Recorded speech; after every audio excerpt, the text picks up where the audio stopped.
Il rapporto dei napoletani con la Madonna è un rapporto molto intimo, familiare. Per i napoletani la Madonna è mamma, mamma do Carmine, mamma e Pompei, mamma e l'Arca, mamma e Montevergine.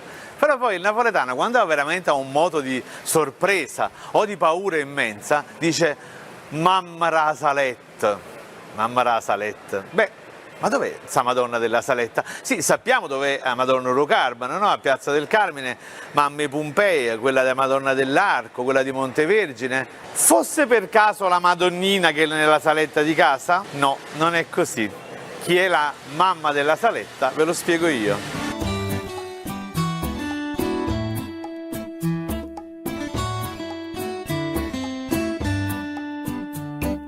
La Maronna della Salette è Notre Dame de la Salette, una Madonna che comparve nel 1846 a due pastorelli nel sud della Francia, in un piccolo villaggio che si chiamava La Salette.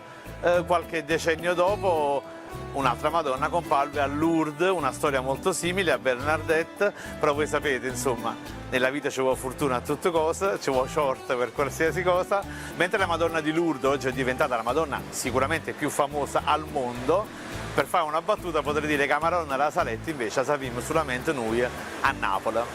In realtà non è così, c'è un santuario mariano meraviglioso lì nel borgo della Saletta e ancora oggi oggetto di fede e devozione.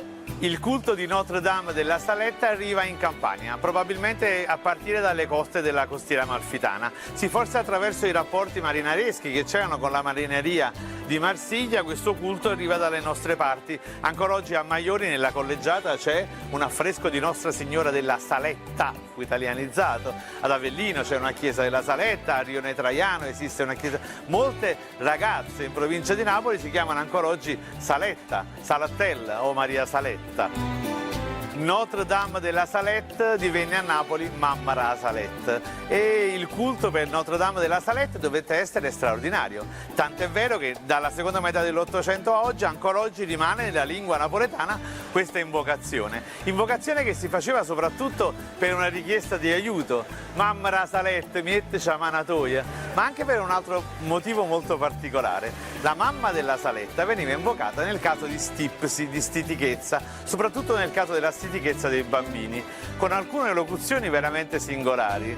A metà dell'Ottocento ce n'era una che diceva Mamma ra Salette fa cacà a sta scuppette, oppure una che è arrivata anche fino ai giorni nostri, la ricordo mia nonna che la diceva, forse qualcuno se la ricorda, Mamma ra Salette non è cantere, è vasette, cioè il cantariello era rimasto bianco immacolato come un vasetto.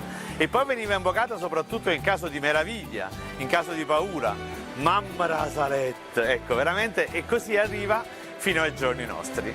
Ma il napoletano in fatto di invocazioni religiose, insomma, poi ce n'ha tante, una delle più divertenti, in questo caso si invochiamo la mamma della Saletta, la Madonna, in altri casi invocazioni di stupore, Viro cielo che te mena, quasi che tutto fosse un dono della grandezza celeste, oppure un'altra espressione di stupore, grandezza e Dio, oppure una che io adoro, che è quella che coinvolge non solo la Madonna ma tutta l'intera Sacra Famiglia. O Gesù, Giuseppe, Sant'Anna e Maria.